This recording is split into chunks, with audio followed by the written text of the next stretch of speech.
Bon, bonjour à tous, je m'appelle donc Thierry Penet, je suis le directeur commercial de la Star Technology. Donc je vais vous parler 5 minutes de moi, hein, et puis après je parlerai de la Star Technology. Donc moi je suis le plus âgé de l'entreprise, j'ai 56 ans, j'ai bourlingué dans le monde entier pendant 30 ans, toujours dans des secteurs high-tech, dans des secteurs plutôt sécurité-défense depuis que je suis sorti de mes études. J'ai été successivement chez Texas Instruments, ensuite chez Enatech Schlumberger dans le domaine nucléaire. Ensuite, j'ai été chez une petite société anglaise qui s'appelait Ellerman dans le domaine des plastiques réticulés pour faire des protections de câblage dans des systèmes plus ou moins tordus militaires pour les protéger contre des attaques nucléaires ou des flashs électromagnétiques. Ensuite, je suis passé chez Alcatel pour m'occuper des affaires militaires dans le domaine de la radio, pour faire tous les réseaux officiels et officieux qui traînaient pour les ambassades ou pour les militaires. Et ensuite, j'ai basculé à la suite de chute du mur de Berlin et de la chute des budgets militaires dans le secteur du GSM pour commercialiser les premières infrastructures GSM, au départ au Vietnam, en Australie, en Indonésie, dans le Pacifique, à Tahiti, aux Seychelles, à Maurice, enfin de tous les pays idylliques, dans lesquels ces pays-là cherchaient à se développer pour attirer des touristes qui sont en général des gens assez, comment dirais-je, vulgairement assez friqués, et qui étaient capables de pouvoir avoir des moyens de communication assez pointus. Donc j'ai participé donc, chez Alcatel à la mise en œuvre commerciale des premières infrastructures GSM qui permettaient à des pays qui étaient en voie de développement de s'affranchir du génie civil pour déployer très rapidement des réseaux téléphoniques dans des pays qui n'en avaient pas auparavant. Ensuite, j'ai quitté Alcatel après avoir eu d'autres expériences dans le domaine des transmissions, sur fibre optique ou sur faisceau hertzien, où pareil, j'ai bourlingué partout dans tout le monde entier pour installer ce qu'on appelle des backbones ou des réseaux d'infrastructure. J'ai quitté Alcatel en 2002, et là, j'ai à ce moment-là changé complètement de vie, je suis devenu entrepreneur. Alors, les vacances étaient terminées, j'ai commencé à prendre des responsabilités et j'ai passé des nuits blanches pour essayer de savoir comment j'allais payer mes employés et ne pas me payer moi. Et donc j'ai fait ça pendant 4 ans. À un moment donné, j'ai eu un bon copain qu'on a fait rentrer dans le capital qui a pris la main, qui a fait une augmentation de capital telle qu'on n'a pas pu suivre. Donc mon capital a été dilué. Et il a réussi à planter l'entreprise. On était 22 et on marchait très bien. Il a réussi à planter l'entreprise et on a planté 22 personnes. Au bout d'un an et demi, bon, j'ai remis ça. J'ai redémarré une deuxième entreprise avec un associé qui était spécialiste dans le domaine atomique pour faire du démantèlement d'infrastructures nucléaires en bilatéral avec la Russie. On a porté nos compétences techniques pour faire du démantèlement. Et les Russes nous expliquaient comment ils faisaient ça avec leur méthode à eux. Donc en général assez surprenante, mais enfin ça marche. Ils avaient à l'époque 400 réacteurs à démanteler. Et donc c'était un marché qu'on essayait et qu'on a réussi à capter. Bon, suite à des différends sur des problématiques de mise en œuvre de moyens technologiques permettant de faire du démantèlement propre, qui nécessitait de faire de ce qu'on appelait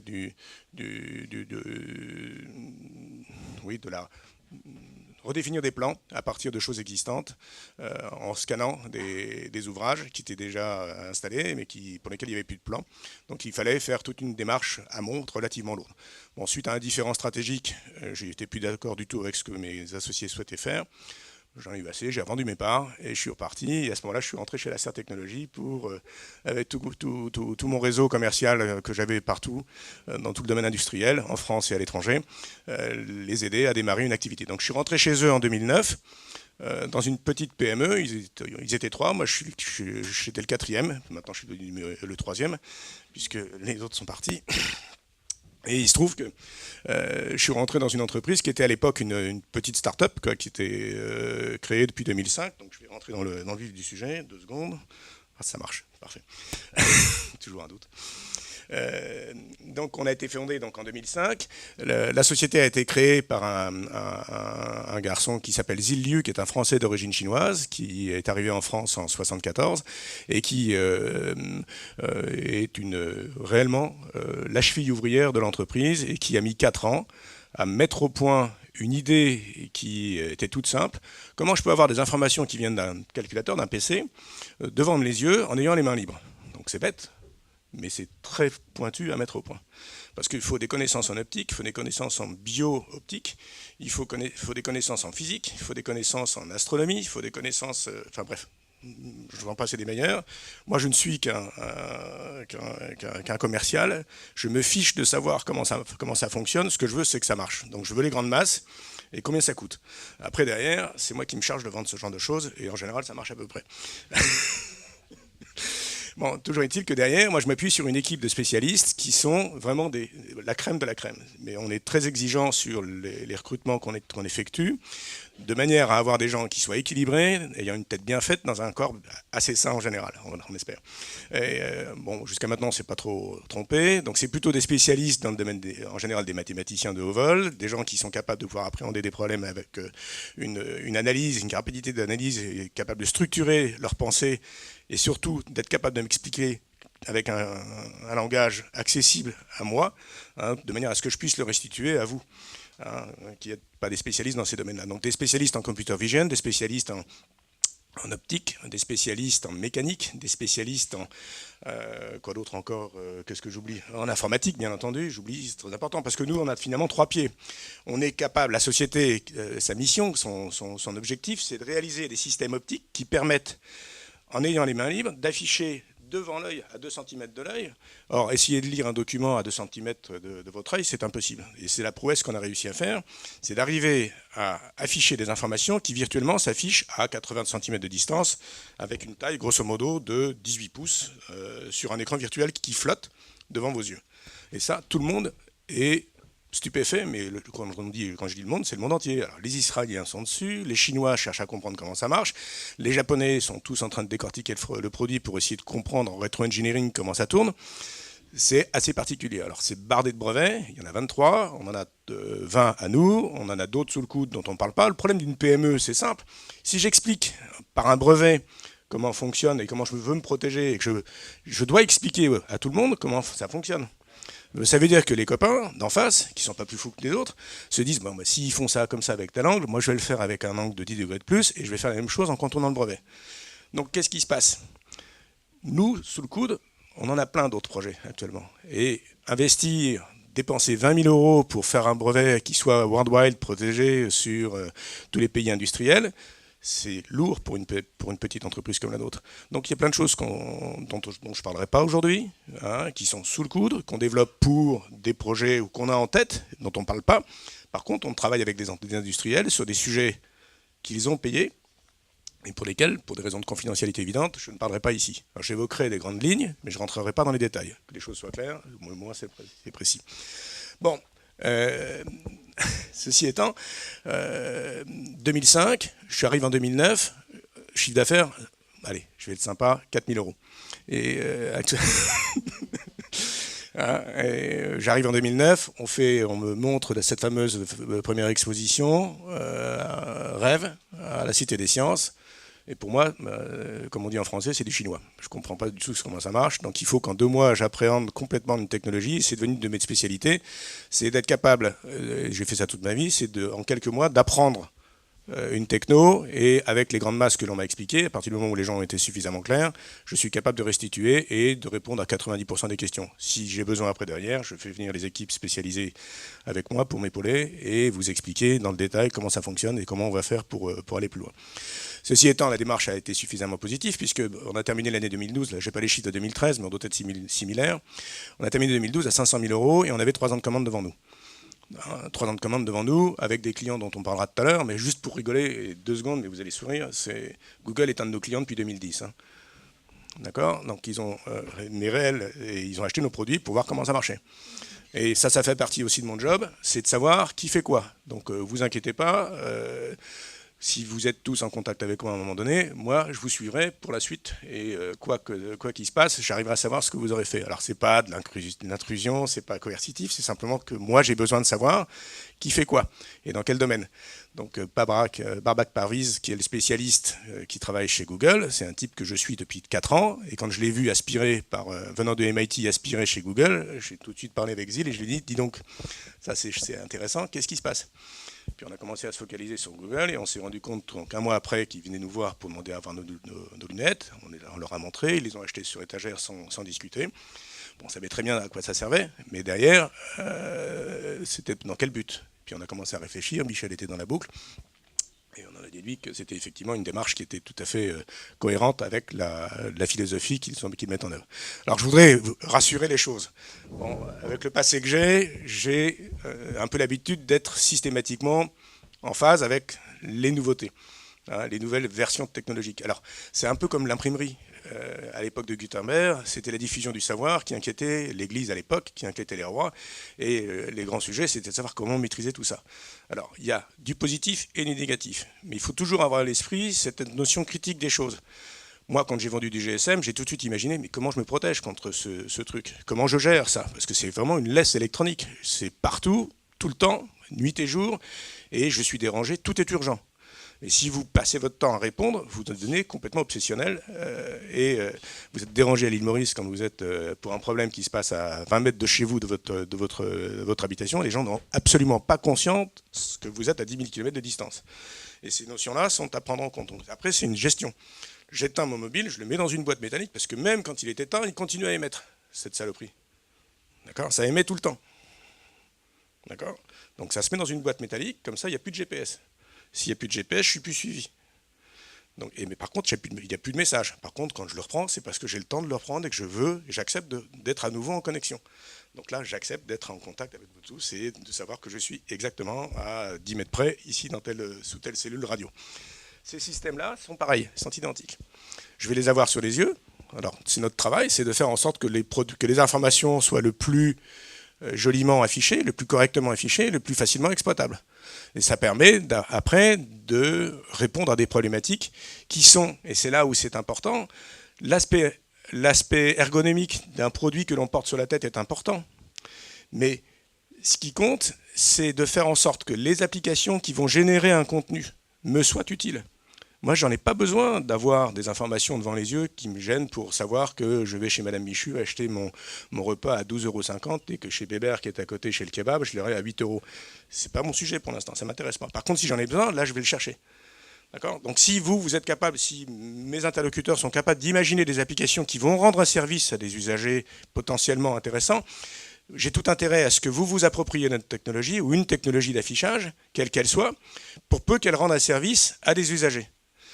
Et c'est là où c'est important, il faut que je n'ai aucune intention, nous n'avons aucune intention à bloquer l'usage de ce type d'appareil, de hardware, appelons ça hardware, de système d'affichage, à partir du moment où je vous autorise à utiliser ou à vous expliquer comment utiliser nos solutions dans le cadre d'une plateforme de développement logiciel permettant d'imaginer une application. Et cette application-là, elle part d'un constat. Madame Michu a besoin d'aller faire ses courses et d'avoir sa liste de courses. Au lieu d'avoir un petit papier, un petit ticket de métro sur lequel elle va marquer carottes, café, toute sa liste, et puis elle coche à chaque fois qu'elle a mis ça dans son caddie.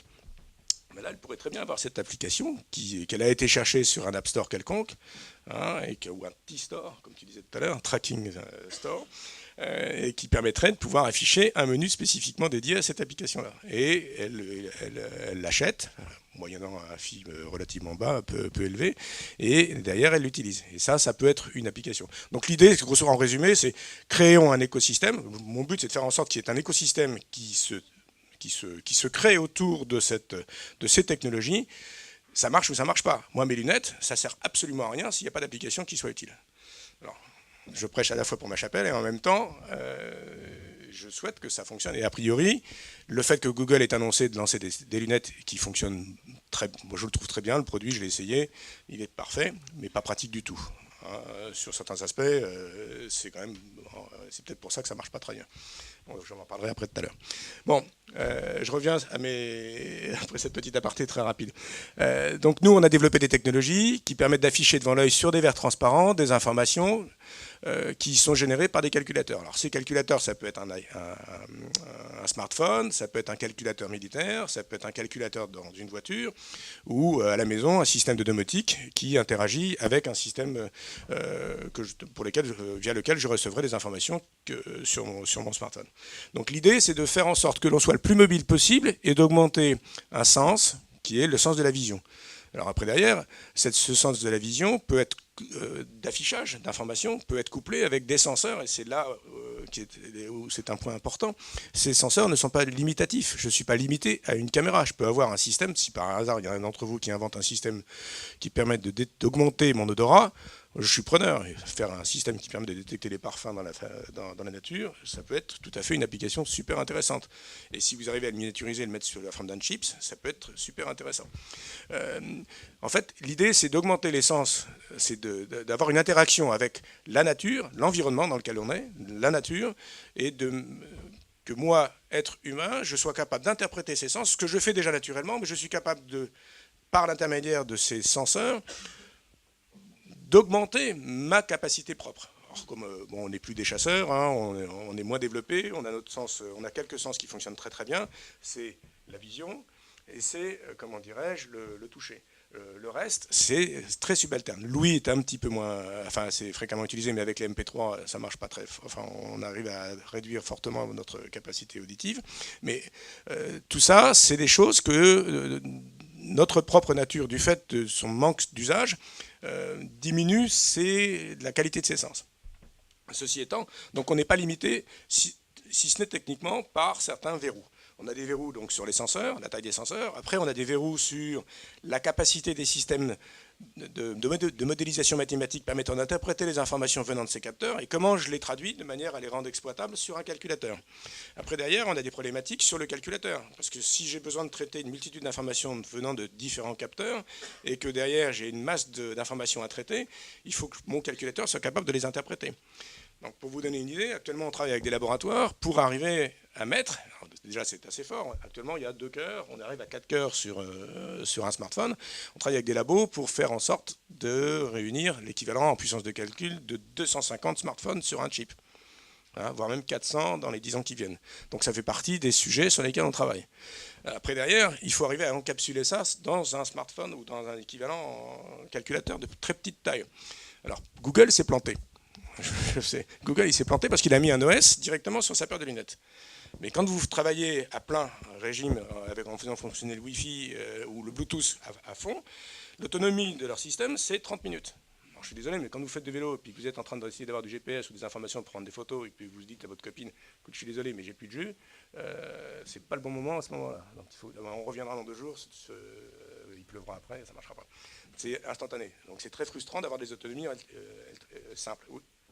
Pardon, c'est très frustrant d'avoir des autonomies relativement simples, j'avais oublié, merci. Bon, ceci étant, nous, la problématique que l'on a, qu'on a eue, c'est de se dire on va être plus astucieux que les autres et on va ne pas mettre la puissance de calcul sur la paire de lunettes, on va la déporter. Donc on va faire en sorte de mettre le dispositif porté à la ceinture ou autour du cou. Bon, moi je le porte autour du cou parce que c'est plus pratique, mais vous pouvez le porter où vous voulez. Mais le calcul, en fait, est effectué sur le smartphone. Pas de raison de se dire que le dispositif est moins performant. C'est parfaitement performant pour traiter certaines informations. Néanmoins, il faut que votre application soit parfaitement encapsulée et adapté à la puissance de calcul du calculateur en question. Si votre solution est trop gourmande, vous allez le faire chauffer, l'autonomie sera plus de 4-5 heures, comme c'est ce que nous annonçons et c'est ce sur quoi nous sommes en train de travailler, pour les solutions en Bluetooth. Mais vous allez diminuer l'autonomie et c'est préjudiciable. Donc il faut trouver c'est des compromis technologiques. Donc on a des problèmes qu'on traite au fur et à mesure des avances technologiques que nos propres fournisseurs sont capables de pouvoir lever. Donc on a des problèmes sur les caméras, on a des problèmes sur les batteries, on a des problèmes sur les CPU pour les faire les calculateurs, on a des problèmes sur les systèmes optiques. Bon, pour vous donner un ordre de grandeur, la première application rêve faisait 250 grammes. Donc le système 250 grammes sur la tête. Actuellement, dans la valise que j'ai là devant, je vous montrerai tout à l'heure, on est à 45 grammes, 50 grammes. Donc petit à petit, on arrive à faire des choses qui soient, finalement, on ne les sent pas sur la tête. On ne les sent absolument pas sur la tête. Et ça répond vraiment à des approches qui, humainement parlant, sont parfaitement acceptables. Donc tout ça pour vous expliquer qu'à terme, ça veut dire qu'on aura des systèmes d'affichage sur des verres des verres simples de ce type-là, ayant des fonctions optiques spéciales. Alors certains disent, oui, c'est super, le MIT travaille sur des lentilles. Oui, très bien, des lentilles. Mais actuellement, ils affichent 1 pixel pendant 1 seconde. Alors quand on en aura 1 million sur un œil, il y en aura des lapins qui seront brûlés. Parce qu'actuellement, ils font des tests sur des lapins. Et il y a des yeux de lapins qui crament, parce que ça chauffe. Donc pour l'instant, je vous parle crûment, mais c'est des cas concrets. Hein. Et donc la technologie, elle n'est pas là. Alors bien sûr, ils annoncent à grands coups de clairon qu'ils sont en train de sortir une lentille pour aller contrôler le diabète, parce qu'on mesure le taux de glycémie dans les larmes. Oui, c'est très bien, mais ça fait que ça. C'est bien, enfin le diabète, il y a 80% de la population qui n'est pas obligatoirement diabétique. Bon, mais ceci étant, bon, c'est leur problème. Nous, on travaille sur d'autres choses. Nous, on s'est dit dès le départ, on préfère travailler dans le secteur industriel, aller prendre les pommes les plus mûres, parce qu'il y a de l'argent à cet endroit-là. Je suis désolé, mais on est profitable. On cherche à être profitable. Moi, j'ai 15 personnes à faire vivre. Il faut rentrer du pognon tous les mois. Il y a 50 000 € à faire rentrer. Donc, si on n'arrive pas à rentrer ça, la boîte, c'est simple, elle crève. Donc, mais bon, c'est grâce à ça qu'on est devenu, allez, je ne vais pas être trop prétentieux, attendez, non, on est parmi les 3 premiers à l'échelle mondiale sur cette techno-là. Alors, pour votre information, on a sorti il y a 15 jours, tout à l'heure, Michel le rappelait, sur Kickstarter, on a lancé la première paire de lunettes interactive avec l'environnement pour faire de la réalité augmentée. Alors, Google, ils ont les boules, parce qu'on les a coiffés sur le poteau, hein, mais tant pis, chacun son rôle. Nous, on est tout petits, hein, on est 15, hein, et écoutez, on est un petit peu les petits Gaulois quoi, qui cherchons à matcher les Américains. Bon, on essaye d'être astucieux. Donc, pour éviter les problèmes d'intrusion dans la vie privée, on a supprimé la caméra, alors que dans le domaine industriel, on est parfaitement capable de le faire, et c'est ce qu'on fait systématiquement. Donc, on a remplacé la caméra par une centrale inertielle qui permet de mesurer la position de la tête de l'utilisateur en fonction de ce qu'il regarde. Donc après, il faut appairer ces paramètres de positionnement de la tête par rapport à l'environnement dans lequel j'évolue. Donc après, c'est des problématiques de programmation. Donc pour revenir sur l'Aster, on a 3 pieds. On a un pied optique spécialisé pour mettre au point des systèmes d'affichage posés sur la tête de l'utilisateur et qui permettent de réfléchir sur des problématiques très particulières d'affichage en question, des données en question. Ensuite, on a la partie logicielle, parce que pour comprendre les informations et les traiter et les programmer, il faut avoir des pointus dans le domaine du logiciel qui soient capables d'interpréter les matrices de distorsion, les corrections optiques à mettre en œuvre, les corrections pour positionner les objets virtuels dans l'environnement de manière à les rendre le plus naturel possible. Et puis derrière, il y a la partie calculateur pour embarquer et rendre mobile ces applications. On a commercialisé nos premiers produits en 2010. On a été à Laval Virtuel pour les présenter. Ensuite, on a continué à présenter d'autres produits au fur et à mesure dans le domaine, au départ militaire, mais issus de brevets qu'on avait pris pour des applications d'affichage d'informations sur un masque de ski en 2011. Et les militaires nous ont dit faites-nous la même chose pour afficher les informations dans un masque de protection balistique permettant d'afficher des informations. Alors qu'on soit bien clair, moi je cherche absolument pas à savoir ce que les gens font en amont avec nos produits. Donc, quel que soit le contenu, que ce soit du militaire, que ce soit pour des applications touristiques, pour afficher des informations en lisant un livre, ou que ce soit pour faire du jeu ou de la formation, peu importe. Le problème que vous avez, c'est de générer une application qui génère un contenu. Mon problème, c'est de l'afficher et de le rendre acceptable et exploitable par tout un chacun.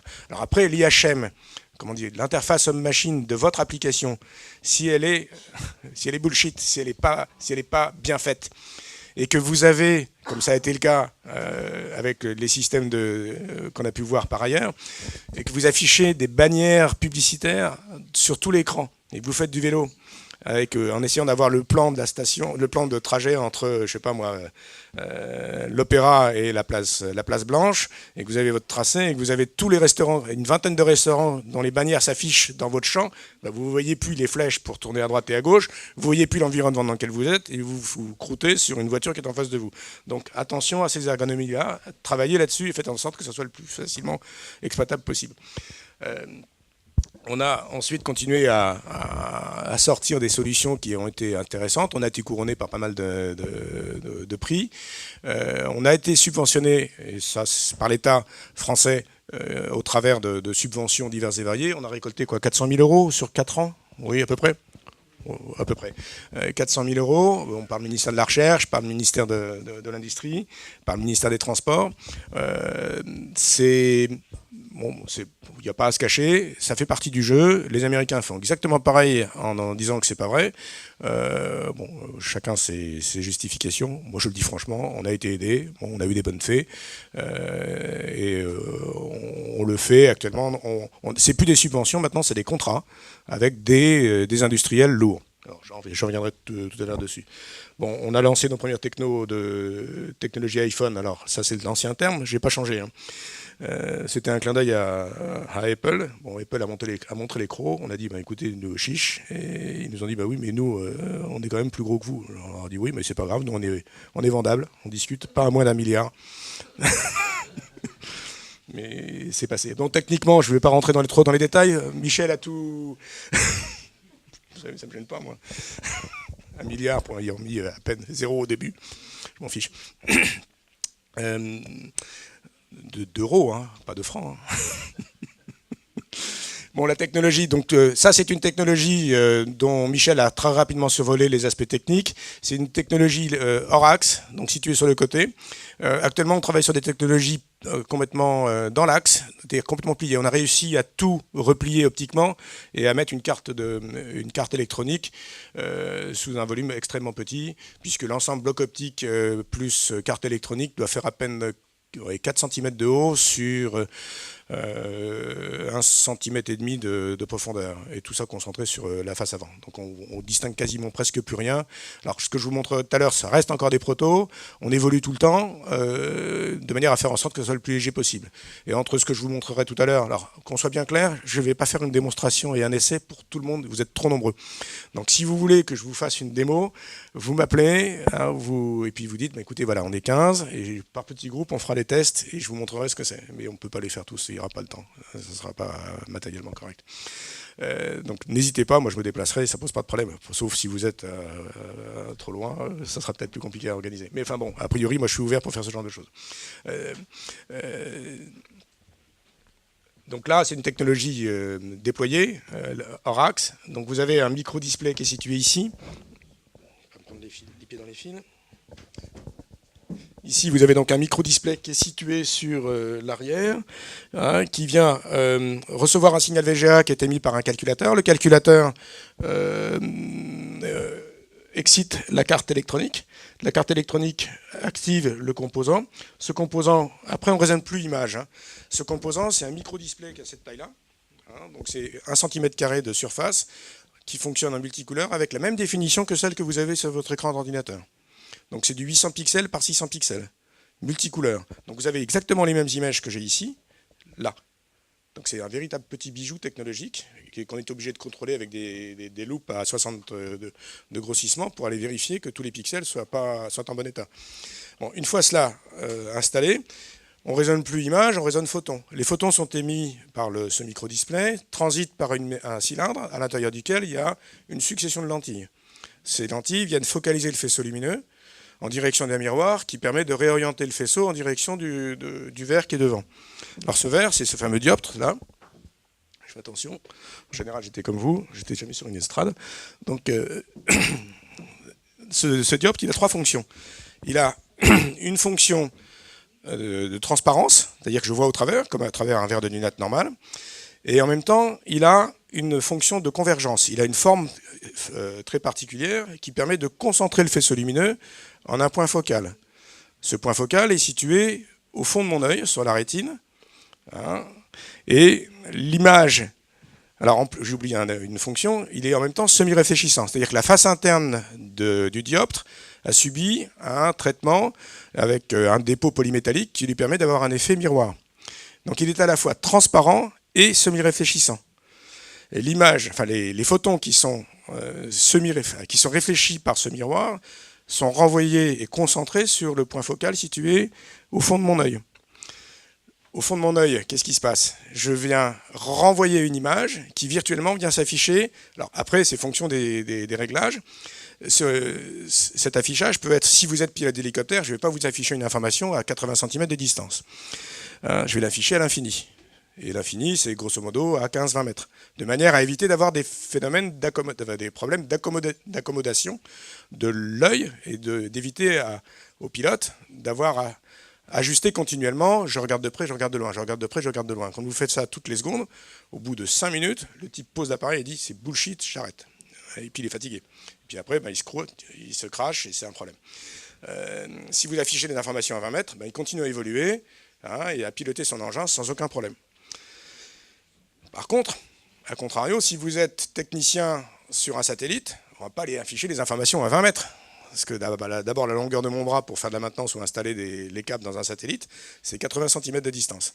Donc on va régler l'affichage des informations à 80 cm de distance. Pas plus, et ça suffit.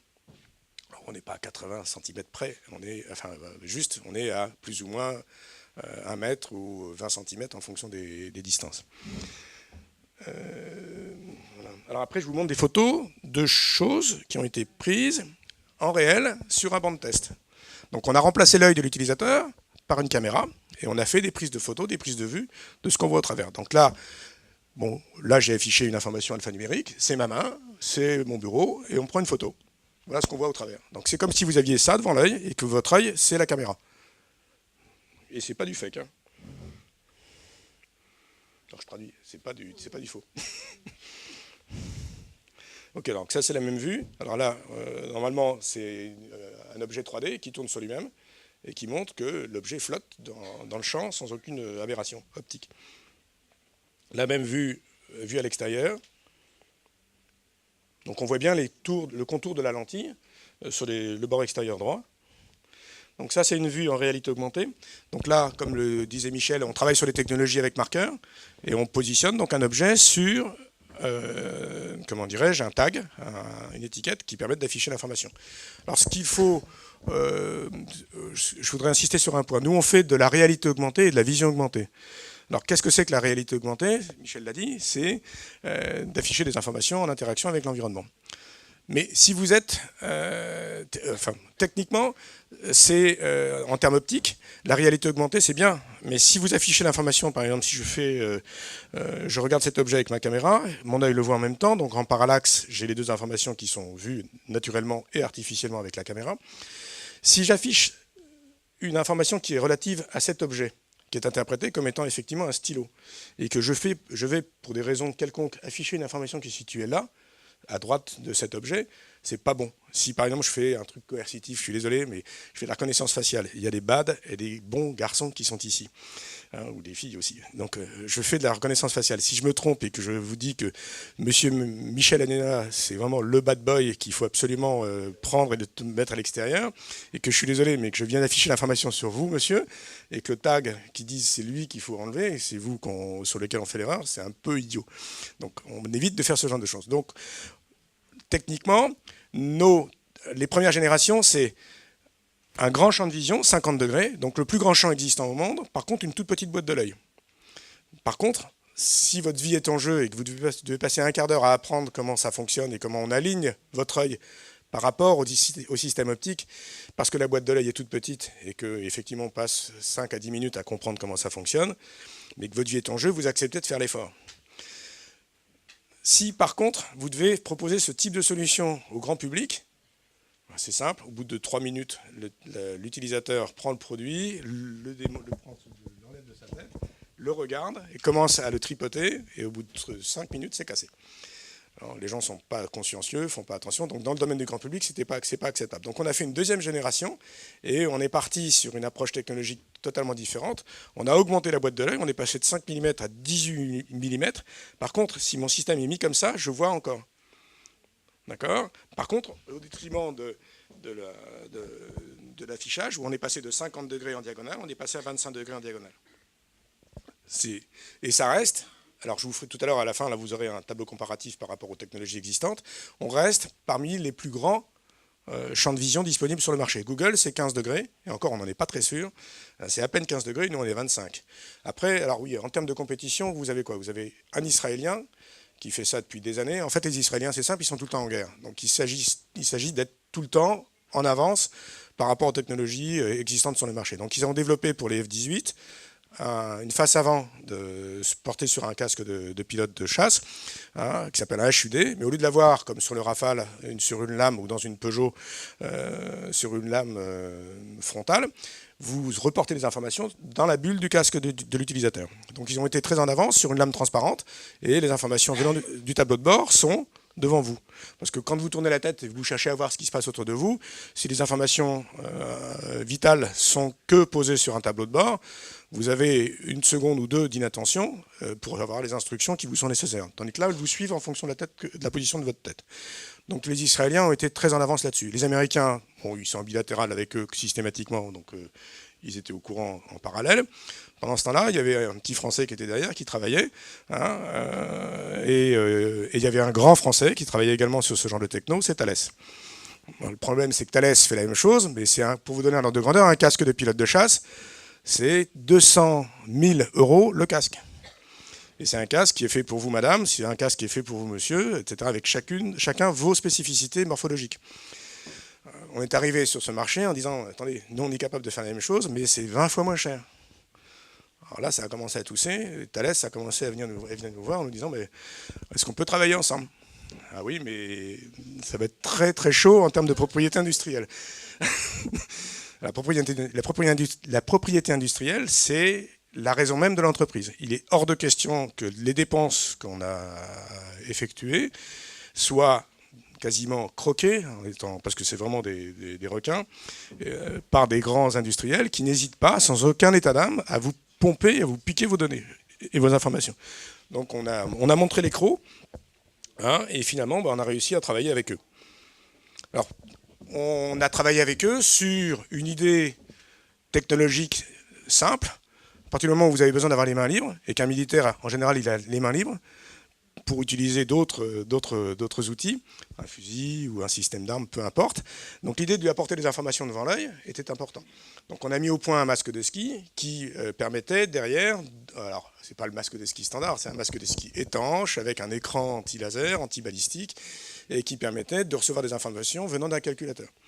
Bon, mais moi, à partir du moment où je suis capable de le faire pour les militaires, je suis capable de le faire pour faire du ski, pour faire de la plongée sous-marine, pour faire du vélo, du VTT, enfin, tous les sports dans lesquels on a besoin d'avoir des informations techniques qui sont importantes. Du parapente, du parachutisme, enfin, vous imaginez du kitesurf, que sais-je, en fonction de la rose des vents, ou ce genre de choses. Pardon, oui ?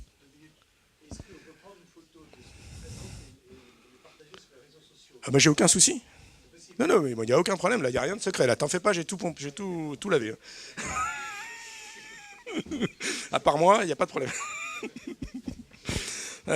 Bon, donc nous, on a travaillé au départ sur les marchés aéronautiques, on a travaillé sur les marchés médicaux, sur les marchés industriels. Alors l'industrie, c'est systématiquement les mêmes démarches.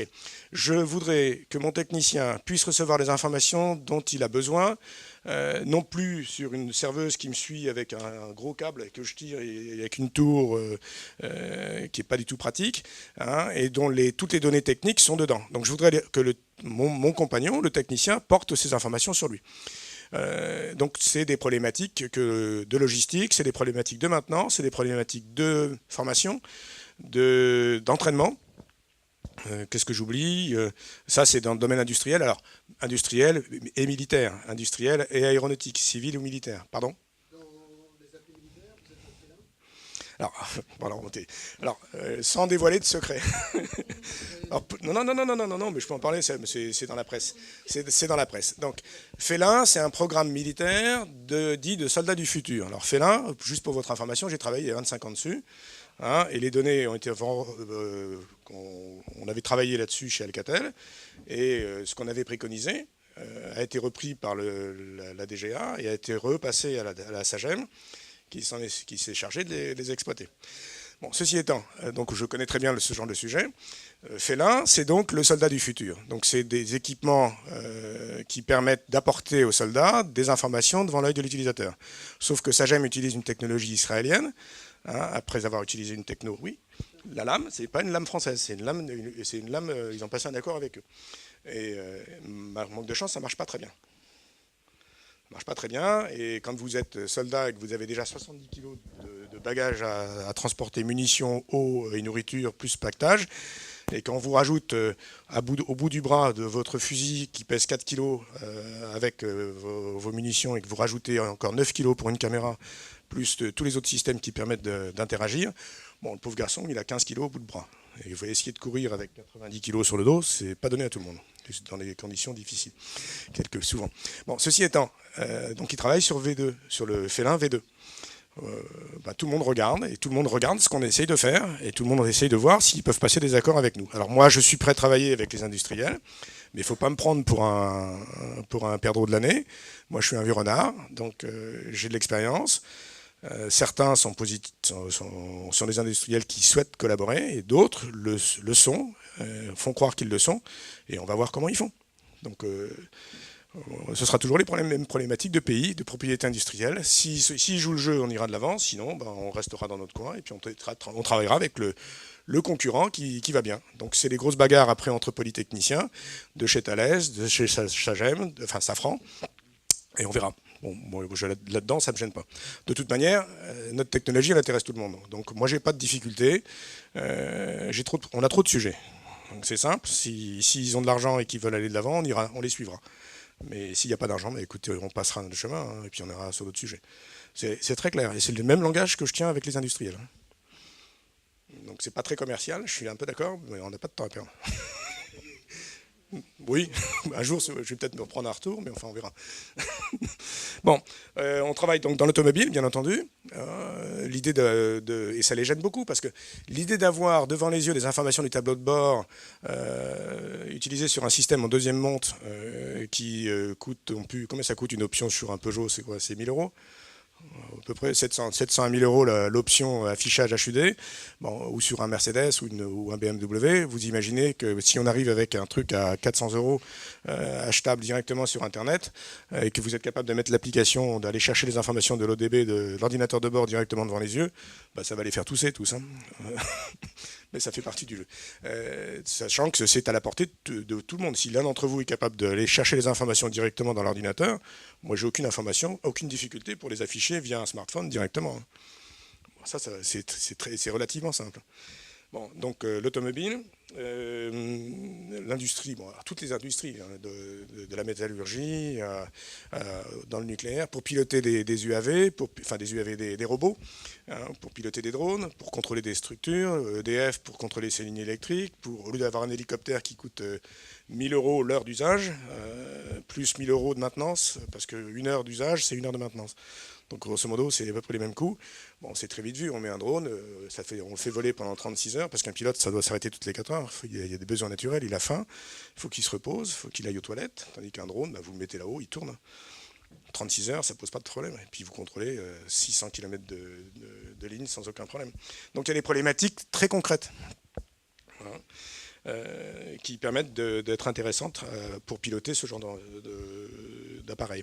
Ensuite, après, il y a toutes les applications dans le domaine du grand public, donc tout le gaming, tout l'entertainment, tout ce temps que vous êtes, à part peut-être les jeunes femmes, vous faites peu de jeux de vidéo, de stratégie, mais par contre, les garçons, ils sont tous en train de rêver à avoir un système d'affichage d'informations, non plus sur 3 écrans, mais sur deux écrans, celui qu'on a en face de soi, et puis celui qui rapporte les informations qui sont incrustées en haut à droite de l'écran. Donc je les aurai devant les yeux. Là, c'est tout à fait possible. Hein. On peut imaginer ce genre d'application. Oculus a sorti une technologie qui est similaire, hein, sauf que c'est pas tout à fait pareil, c'est pas de la réalité augmentée, mais enfin, on n'en est pas loin. Dans le domaine du sport, je l'ai évoqué tout à l'heure, militaire, sport, on n'est pas loin, hein, mais après on invente ce qu'on veut. Alors après derrière, moi j'ai fait du ski avec le masque de ski sur les stations, les gens me prenaient pour un extraterrestre et les pisteurs étaient ravis interrogatifs. Qu'est-ce que c'est que ce système? Alors j'avais mon PC dans le dos, dans le sac à dos. Bon, ça c'était relativement standard, mais par contre avoir ce masque devant les yeux, j'affichais l'altitude, la distance par rapport au point de départ, la vitesse que j'avais au moment la vitesse moyenne, la vitesse instantanée. Alors après derrière, moi je comparais les systèmes avec les systèmes proposés par ailleurs. Nous, nôtre, on est dans le champ de vision, donc on n'a pas de difficulté pour voir les informations et anticiper les bosses et les accidents du terrain. Les autres systèmes, c'est des systèmes qu'on voit de près, il faut baisser l'œil pour voir. Donc à 25 ans, ça va, mais quand vous avez mon âge, ben, on ne voit plus tellement de près, de la même manière. Et en même temps, même si on est jeune, on doit baisser le regard pour voir les informations. Donc la bosse, vous prenez un râteau tout de suite, hein, et ça ne dure pas longtemps en général. Donc un système à 500 euros que vous éclatez parce que vous prenez une bosse, c'est un peu dommage. Donc, pardon. Bon, ça c'est quelques clients. Bon, excusez du peu, hein, je suis assez fier du tableau de chasse. Donc c'est pas mal de grands dans le domaine industriel. Donc bon, vous reconnaissez, c'est pas la peine de vous les commenter, vous les connaissez tous.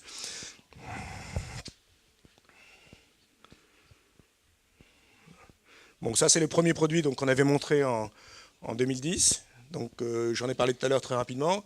Donc à l'époque, on est à, que je dise pas de bêtises, on est à 100 grammes avec le système de support. Simplement le système optique à gauche qui peut être monoculaire œil droit ou œil gauche avec une mini caméra peut être implanté sur d'autres supports. Ça peut être un casque, ça peut être un serre-tête ou d'autres dispositifs. Donc ça, c'est le masque de ski.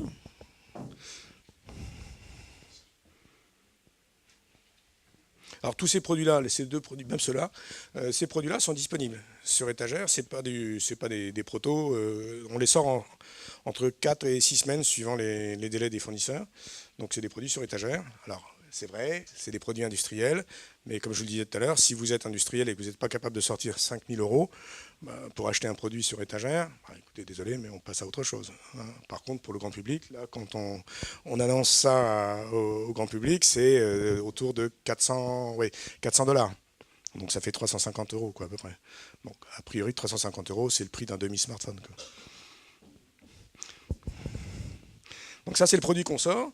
Donc ce produit-là, destiné au marché professionnel, est proposé en mode filaire. Donc l'intérêt d'avoir un mode filaire permet de remonter n'importe quel type de données venant du calculateur.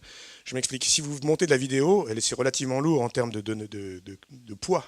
Entre guillemets, c'est pas le terme tout à fait exact, mais enfin de la largeur de bande nécessaire pour acheminer de la vidéo est supportée par le fil. Par contre, si vous travaillez en Bluetooth ou en wireless, en Bluetooth, la largeur de bande du Bluetooth n'est pas suffisante pour acheminer de la vidéo.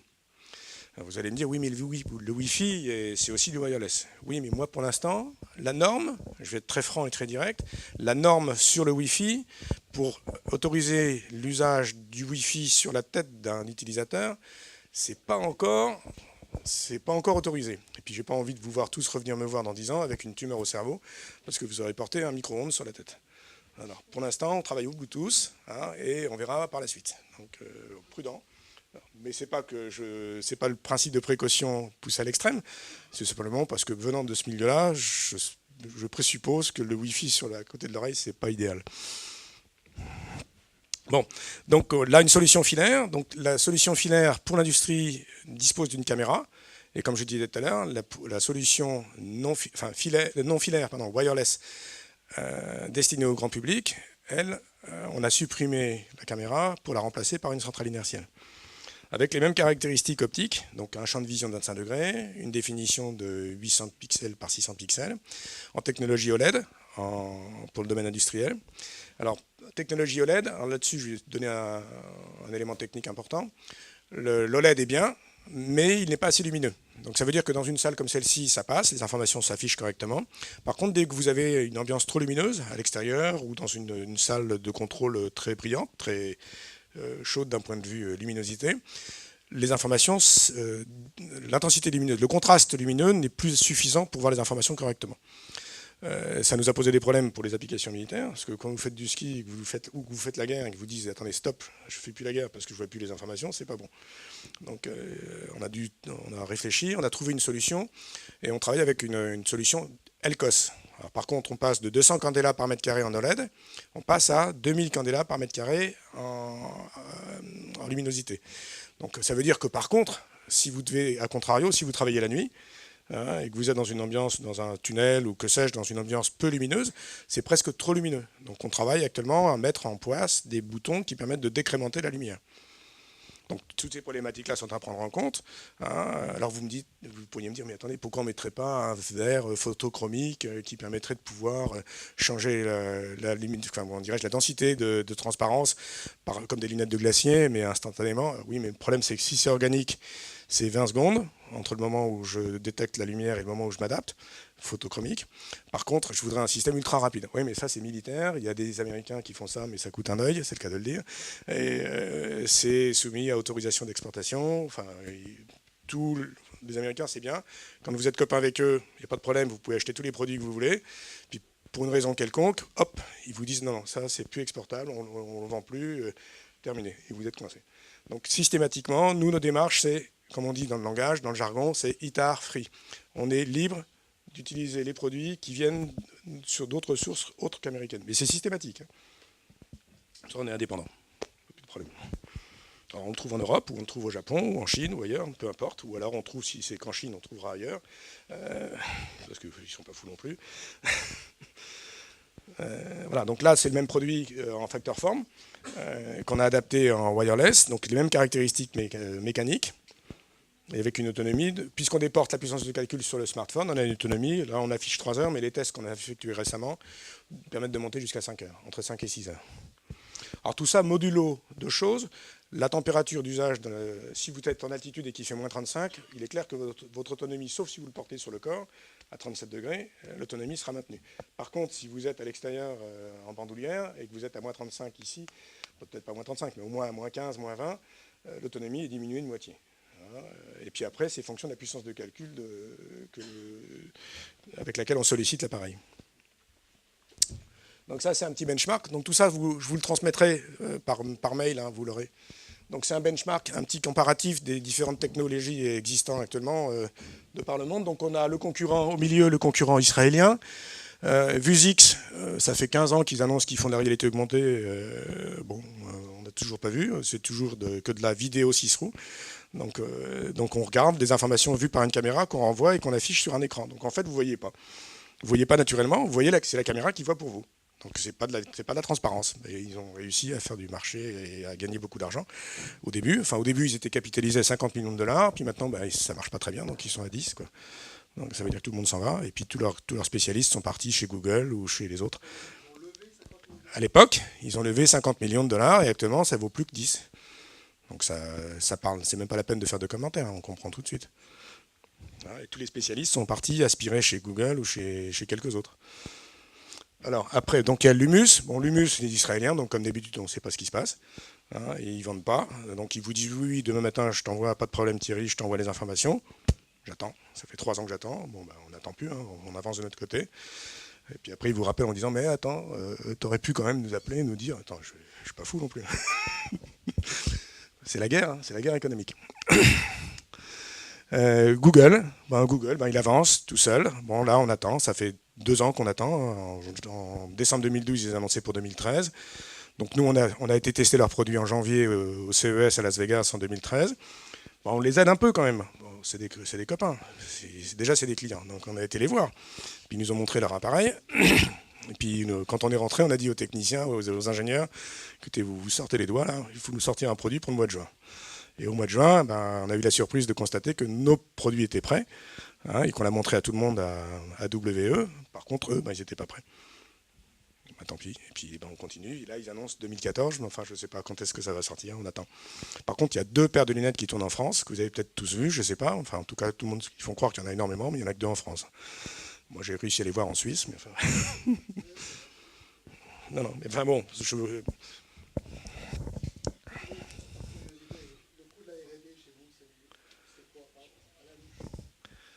c'est difficile à dire. D'abord, c'est secret. Ah, en R&D, en pourcentage? Ah oui, je pensais ce qu'on avait dépensé pas du début jusqu'à maintenant. Bon. En fait, tous les contrats qu'on a, les 3 ans de commande que nous avons, c'est des contrats grosso modo entre 200 et 500 000 euros. D'accord? Et sur ces grosso modo, c'est des contrats de développement spécifiques. Je vais y venir tout à l'heure. Donc c'est grosso modo, allez, disons 80% de notre 80% de notre chiffre d'affaires, c'est de la R&D déguisée, quoi. Hein? Oui, à peu près. Pour être plus simple, dites, même si je suis filmé, c'est un peu moins. Un peu moins autour de ça. Et là-dessus, il y a toute la production qui est faite autour, quoi. Mais qui est indépendante des produits, des développements spécifiques. En fait, ce qui se passe, c'est que nous, avec les produits sur étagère, les universités acquièrent ce produit, valident un concept. Les industriels font pareil. Une fois que le concept est validé, on refait une réunion technique, en go, no go, réunion technique. Une fois cela fait, ils m'émettent un cahier des charges qui me permettent de discuter avec eux de la possibilité d'adapter, sur la base de notre technologie, une géométrie optique nouvelle qui réponde à leurs besoins spécifiques. Et à partir de là, on développe quelque chose de particulier et qui n'est pas obligatoirement en phase avec ce que vous avez vu ou ce que je vous ai montré jusqu'à maintenant et qui en général n'a rien à voir. Donc on travaille sur des cockpits du futur, on travaille sur l'hélicoptère du futur, on travaille sur la passerelle des navires du futur, on travaille sur le sous-marin du futur, enfin des trucs... Je ne sais pas de quoi vous parlez. Ça fait... je ne connais pas assez. Non, mais oui, il y a des tas de choses comme ça, oui. Et on ne peut pas en parler. Puis on n'est pas fou non plus. Quand on prend un brevet avec Thales, on affiche 20 brevets chez nous. Il y a 3 brevets avec Thales. Et Thales, on leur a dit, écoutez, vous prenez des brevets avec nous que sur la partie mécanique. L'optique, on n'est pas fou non plus. Parce que sans notre know-how, ils ne savent pas faire ça. Ou s'ils savent faire, c'est avec les 20 millions d'euros que la DGA est capable de leur donner. Oui, mais pourquoi ils cherchent à savoir comment on fait alors? Donc, Henri, alors c'est le jeu des questions. Oui, allez-y. Oui. Si vous aviez pratiquement terminé votre intervention. Je peux rester pendant 3 heures si vous voulez. Non, mais parce que je souhaiterais effectivement qu'on puisse faire cette phase de test que vous nous avez proposée, avec peut-être un volontaire, et puis que l'équipe qui fait les photos puisse prendre quelques photos pour qu'on puisse le mettre sur notre site cross-média. Donc, si vous êtes d'accord, on pose des questions. On a reporté les interventions sur les textiles intelligents pour pouvoir profiter de la présence de M. Pénet. Donc, allez-y, si vous avez des questions à poser. Henri, continuez, j'espère.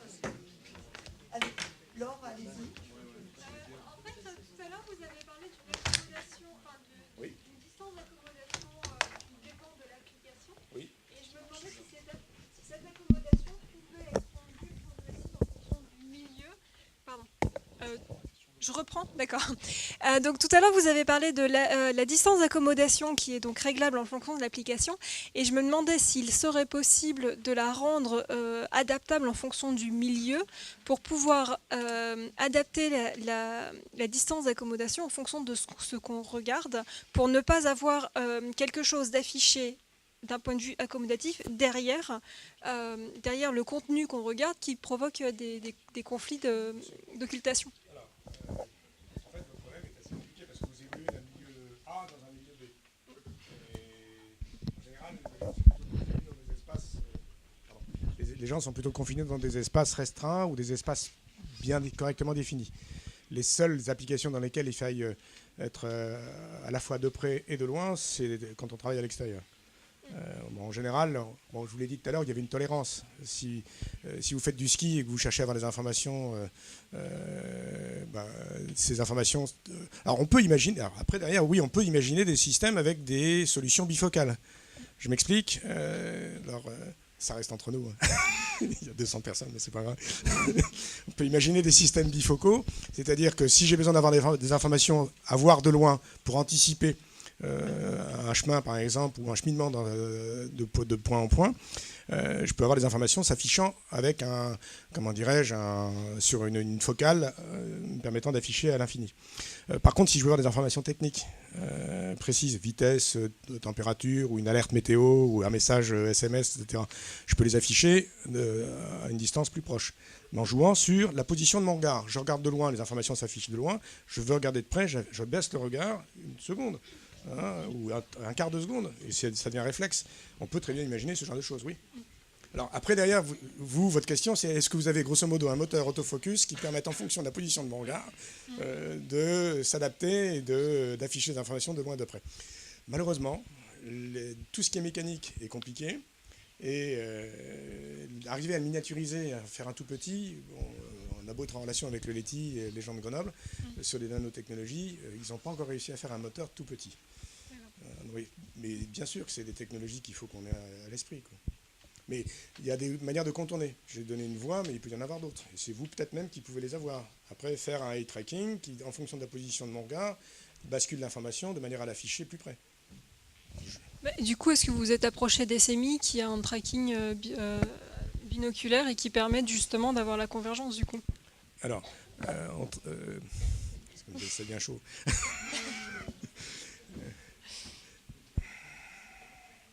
Le binoculaire, c'est un sujet. On est dessus.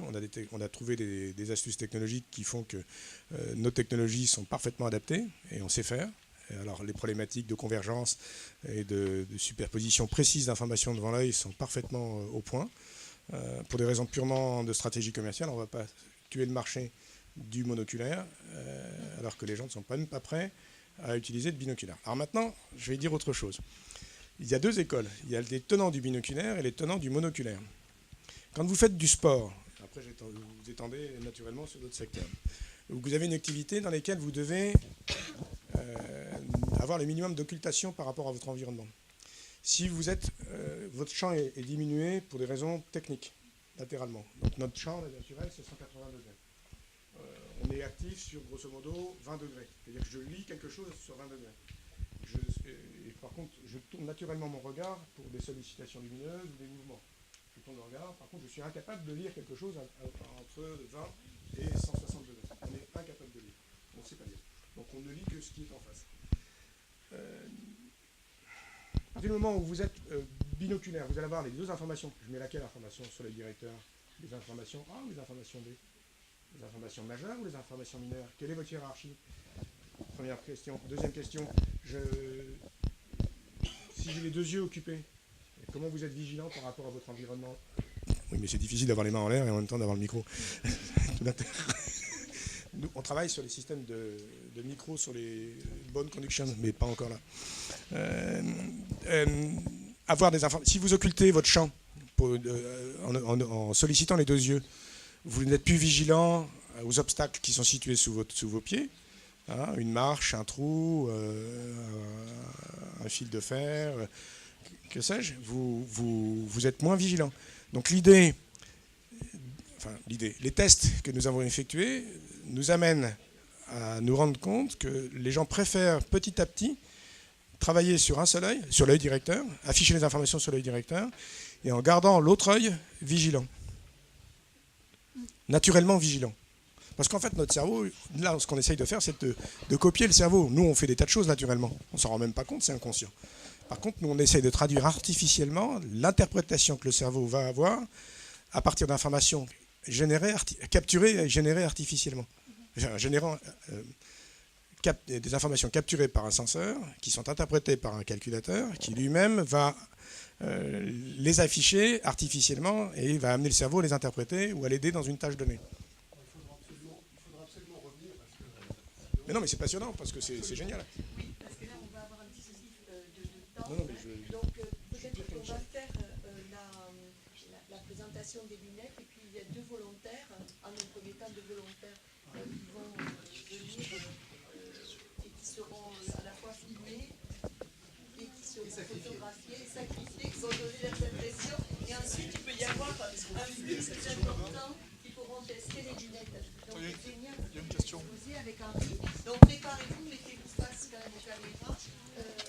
Il y a une dernière question là en même temps. Il y a une question. Mais le problème c'est que... Donne-moi ton ordinateur. Moi j'avais une question et pour Monsieur Penet et pour Monsieur Agnola. Du coup, les lunettes que vous commercialisez là, que vous nous avez montrées, elles sont indépendantes de toute solution logicielle ou vous avez quelque chose qui va avec?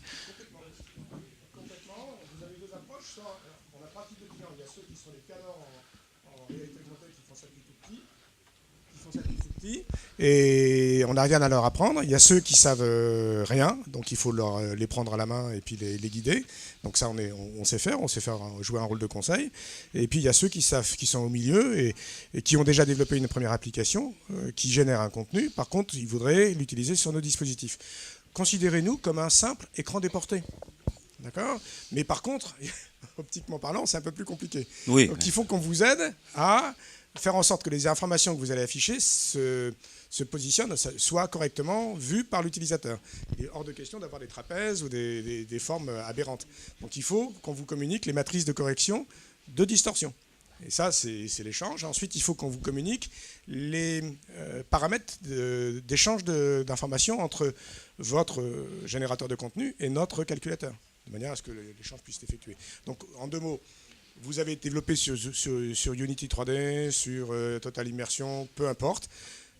Ça, c'est bon, vous y touchez pas, ça marche très bien. D'abord, c'est votre application métier, je ne vais surtout pas y mettre la main, c'est votre domaine. Par contre, derrière, il faut que l'IHM d'affichage d'informations soit le plus joliment possible. Oui, donc il n'y a pas de souci. Okay. Merci. Et du coup, ma deuxième partie de question donc pour Monsieur Agnola. Michel ? Vous avez parlé de différentes solutions de réalité augmentée, dont j'ai vu passer la Qualcomm Vuforia ou l'IR et compagnie. Oui. Est-ce qu'il n'y a pas quelqu'un qui tente de se positionner, enfin j'en sais rien, parce que j'ai regardé un peu rapidement hier soir sur le net et j'ai vu qu'il y avait 50 000 solutions en fait qui existent. Est-ce que quelqu'un se positionne sur finalement intégrer toutes ces solutions en une seule ? Parce que Vuforia fait du tag, de la reconnaissance de texte, machin. L'IR fait du calque avec GPS boussole. Est-ce que finalement on peut envisager un produit tout intégré ? Pas du tout. Alors, d'abord, les solutions sont quand même un peu envisagées. C'est une bonne question, hein, mais les solutions sont déjà un peu envisagées par rapport à des usages et des problématiques différentes, quoi. Il est clair que de toute façon, plus le temps va passer, plus les technologies vont s'intégrer et vont se standardiser, quoi. C'est évident, quoi. C'est-à-dire que quand, par exemple, quelqu'un a posé la question tout à l'heure des solutions de développement, quoi. Là, on est vraiment sur un nouveau support.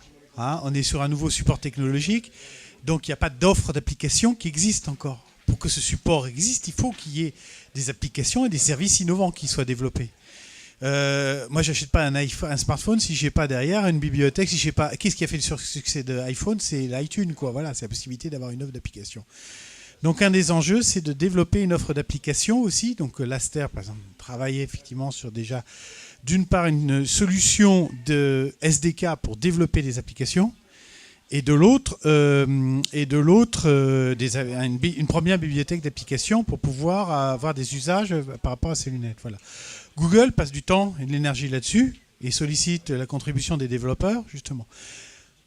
Plus le temps va passer, plus ce qui était un enjeu technologique, c'est-à-dire effectivement les technologies tracking, ça va s'améliorer, ça va s'intégrer, ça va se standardiser. Et pour que ce marché existe, il faut que ce soit j'arrive jamais à dire ce mot-là, interopérable, voilà, opérable, voilà, voilà. C'est-à-dire, et ça c'est un enjeu clairement, quoi.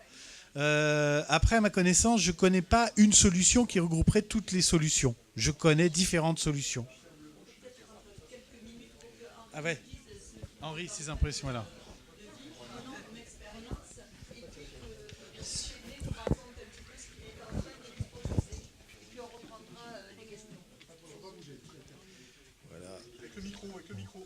Allez Henri, est-ce que tu t'es volatilisé dans la partie virtuelle de réalité augmentée encore ? Ça va pas tarder. C'est très déstabilisant. Première expérience, mettre sur son nez ce truc, c'est très déstabilisant. D'abord, je louche, parce que je cherche on se demande, le truc, il est bizarre. Et oui, alors... l'objectif, c'est d'identifier les informations qui sont là, c'est bien ça, tout en embrassant le champ de vision de l'œil gauche général.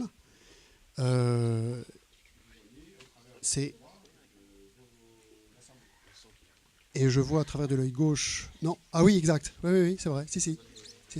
Mais là, si je veux lire l'Aster Technology qui s'inscrit sur l'écran, ça fait un peu mal à la tête hein, quand même. Parce que je débute. D'accord.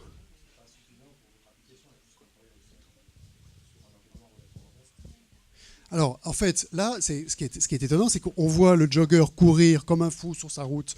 Il sait parfaitement où il va, il sait parfaitement ce qui se passe. Alors, on voit s'inscrire la vitesse de... Mais est-ce que dans la réalité, c'est possible? Parce que moi j'y arriverai pas. Bien sûr. Écoutez, quand vous conduisez... Pardon. Soyons simples. Ouais. Quand vous conduisez votre voiture, vous avez des rétroviseurs dans votre voiture. Et vous passez machinalement du rétroviseur central au rétroviseur gauche, au rétroviseur droit, et ça devient instinctif. Et vous regardez même au travers pour aller voir s'il n'y a pas un gamin qui court après un ballon au travers du pare-brise. Et vous le faites instinctivement. Ben là, c'est pareil, vous apprenez à utiliser ce genre d'outils. Et au lieu d'aller en plus jeter un coup d'œil sur votre TomTom ou aller jeter un coup d'œil sur votre tableau de bord pour voir la vitesse que vous avez les informations là. Ça, je ne saurais Restez pas là le à faire. côté. Vous êtes resté à côté de moi. Le jogging urbain dans une zone ultra dense, Oui. il faut s'entraîner avant. Non. Non, mais attendez. Moi, je fais du ski. J'utilise ça pour faire du ski. Au début, c'est assez surprenant. On a un masque, hein, mais je reçois un appel téléphonique, je le prends pas. Je le commande à la voix, Ouais. je l'entends. Bon, c'est encore elle, je ne veux pas la prendre. Là, je- Est-ce que vous pourrez savoir exactement ce que vous avez mis sur l'écran parce que tout à l'heure, j'avais le sentiment, quand Zénia était en train de Oui. regarder, que vous nous aviez proposé sur votre ordinateur exactement les messages que vous voulez que Oui, Pierre c'est puisse ça. commenter. Ce qui n'est pas le cas. Non, là, c'est absolument pas le cas. Il serait bon de nous montrer ce que normalement ils sont en train de voir. Ben, c'est ça. Ou une confusion. Oui, je suis un peu d'accord. C'est une confusion. Donc vous préférez que ce soit imprimant. Non, voilà. Donc là, en l'occurrence, donc ce que vous avez là sur mon écran de contrôle, non. Mais on n'a rien sur l'écran. Non, là, Michel a mis, c'est ce qui perturbe. Michel, Ça, c'est un autorun. ça n'a rien à voir, c'est un autorun. Je préférerais pas que ce soit ça pour que tout le monde qui n'a pas la possibilité de Donc, profiter de l'expérience à la limite, voit stop, exactement arrête-moi ça. dans sa lunette. Voilà. Parce que tout Non, mais je suis un peu d'accord. Donc là, on arrête ça, c'est bon. Donc là, maintenant, je vais vous commenter, vous, monsieur, je sais pas votre nom, va commenter ce qu'il voit. qu'il voit. Et nous verrons normalement ce qu'il voit simultanément, ce qui est plus conséquent. Voilà, bah, allez-y. Là, vous voyez quoi? Là, alors, je ne regarde pas l'écran qui est derrière moi, je regarde mes lunettes qui me Non, il n'y a disent... pas besoin là. Ah, mais je peux pas le mettre là. J'ai pas de. Il n'y a j'ai que pas de moi, clé. donc il n'y a que moi qui vois ce que vous voyez là, en fait. Donc là, pas de problème. Logo, Laster Technologies. Si ça devient plus complexe, des informations sur l'environnement, les obstacles, les interférences, je vous cache pas que j'ai du mal. Donc là, vous voyez quoi? Je vois un rectangle et des pointillés. D'accord. Bon, pour nous, c'est une cible. Oui, enfin, d'accord. Donc je suis avec un casque de sniper sur la tête. Par exemple. D'accord. Donc ça, Alors, c'est un objet 3D Le fameux carré 3D. qui est censé bouger, mais le driver est out. Sauf que mon attention est totalement prise par l'identification de l'objet qui est sur mon casque et non pas sur l'œil gauche, la vision, enfin les deux yeux et la vision de l'environnement. Ça veut dire que en action, alors courir, surmonter des obstacles, je suis pas sûr d'y arriver. Ok. Alors, ce qui se passe, et ça, c'est typiquement les problèmes que l'on rencontre au début. Si dans votre génération de contenu, votre application, vous affichez des informations en plein milieu du champ, il faut qu'elles soient pertinentes pour que soit je m'arrête parce qu'il y a un danger.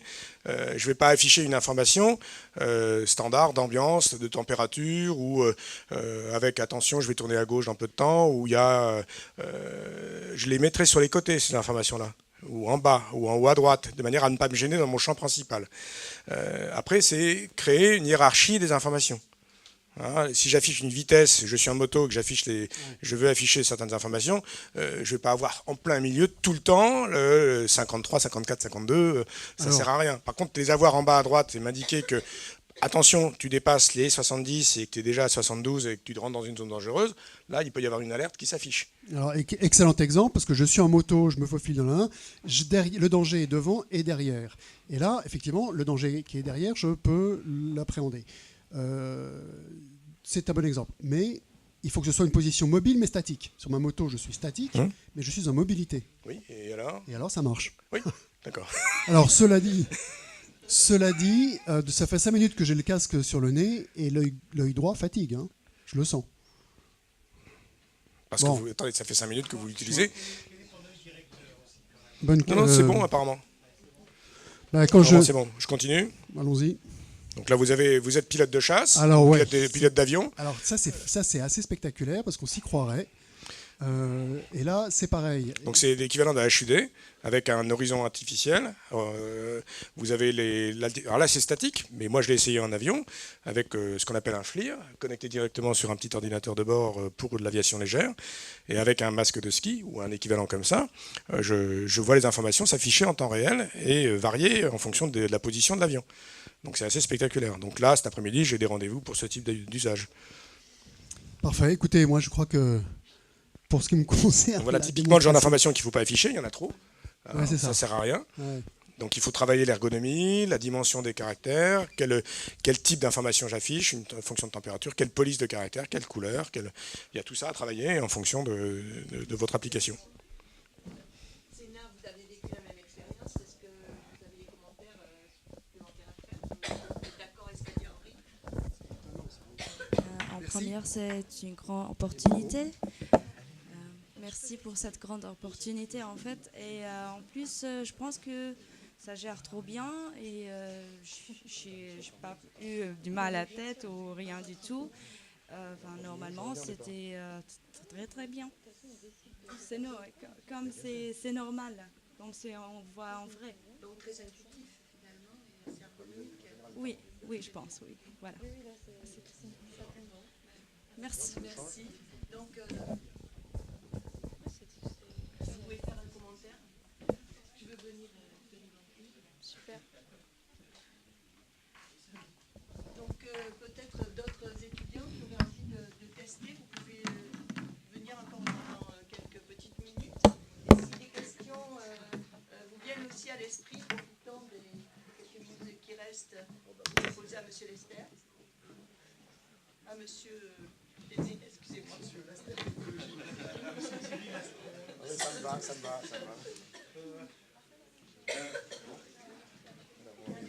Parfait, là vous avez la mire, vous la voyez? En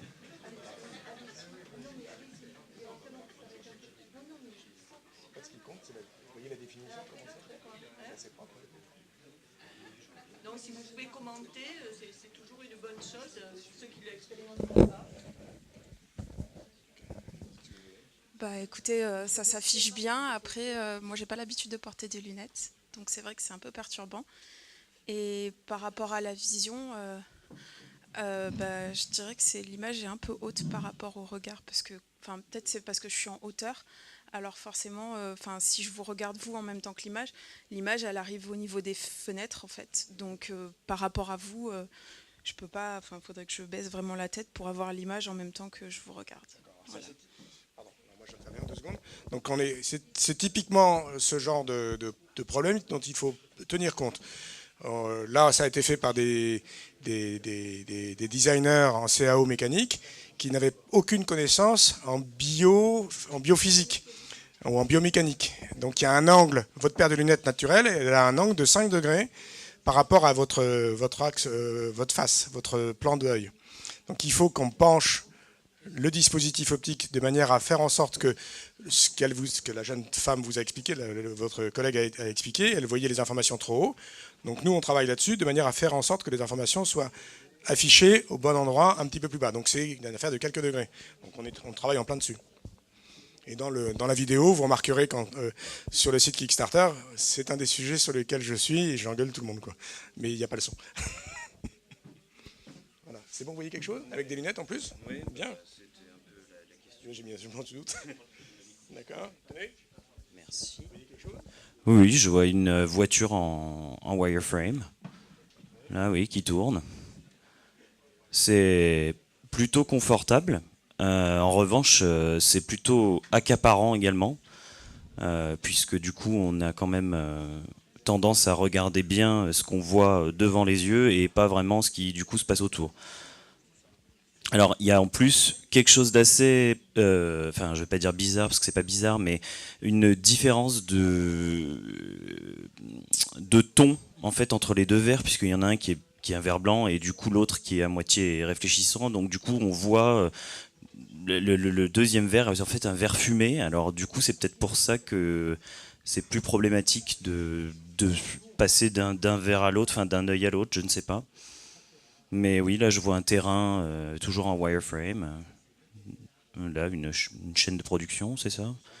Ouais, c'est ça. Non, non, c'est bien. C'est. Moi, je trouve pas que ce soit très. Est-ce que vous avez des images en mouvement juste ou pas du tout? Je sais pas, juste pour voir si c'est effectivement.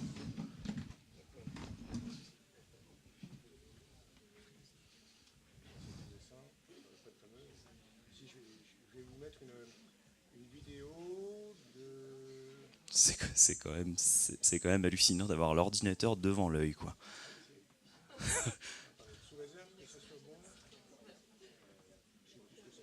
Oui, oui, on s'en fout, c'est pas grave, c'est juste pour voir un truc qui bouge. Ouais, donc c'est VLC. Voilà, Laster Technologies.